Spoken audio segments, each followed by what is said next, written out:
Hello everyone. I hope that you all are doing fine along with your families. You are safe and sound at your home. Now, here I am. We know that we are suffering a lockdown, but that is obviously for our own advantage only. But that shouldn't affect our studies.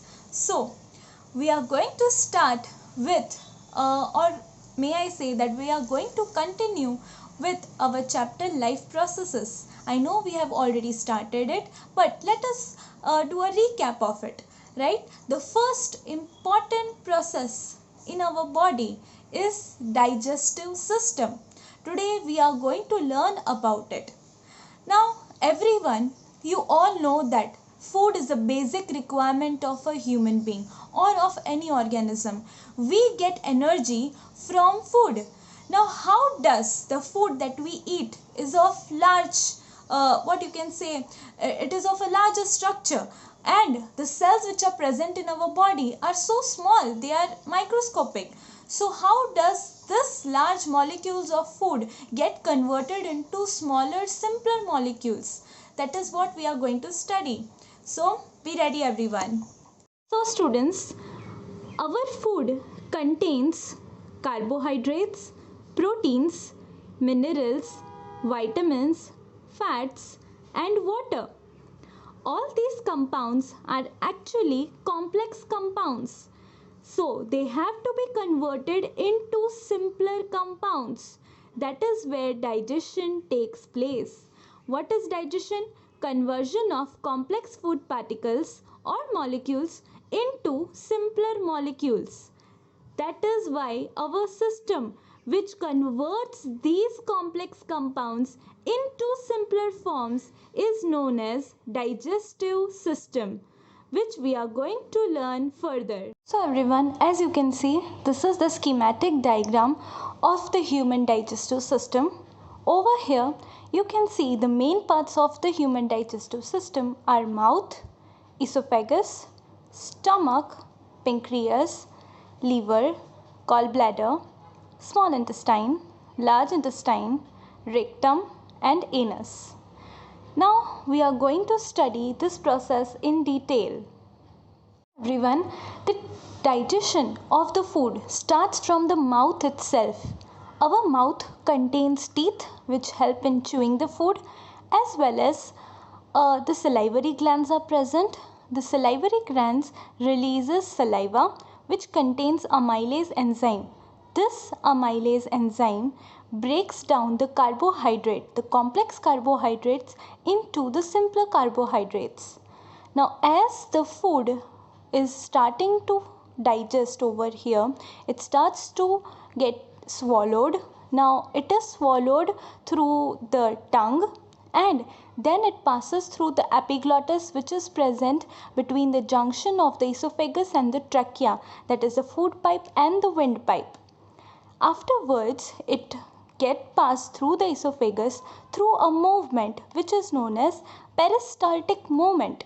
This movement helps in transferring the food from mouth till the stomach. Now once the food reaches to the stomach, over here the gastric juice is present.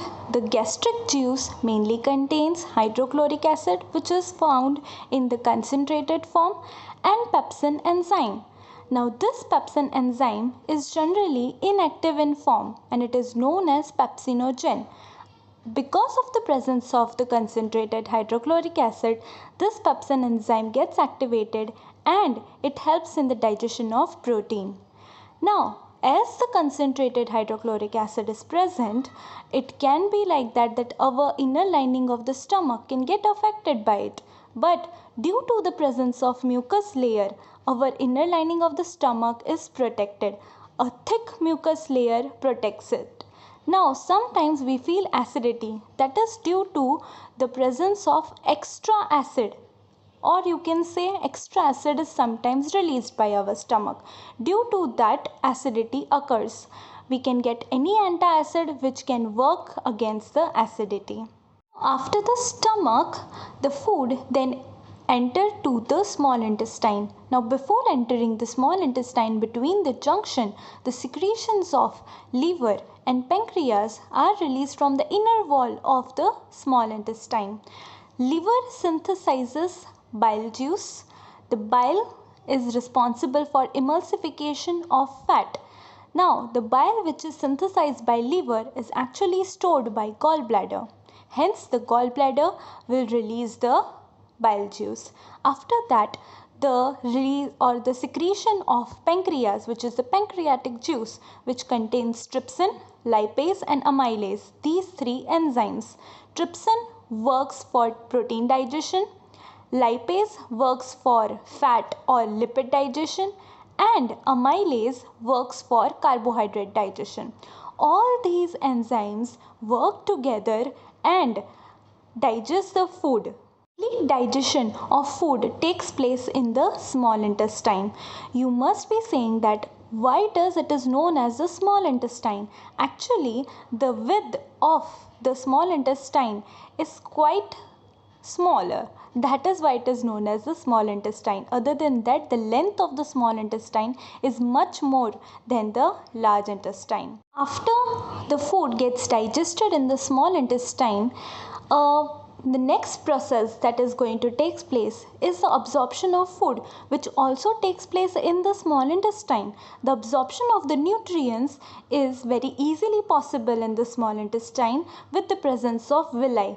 Villi are tiny hair-like structure which increases the surface area to volume ratio, and therefore it helps in absorption of the nutrients very easily.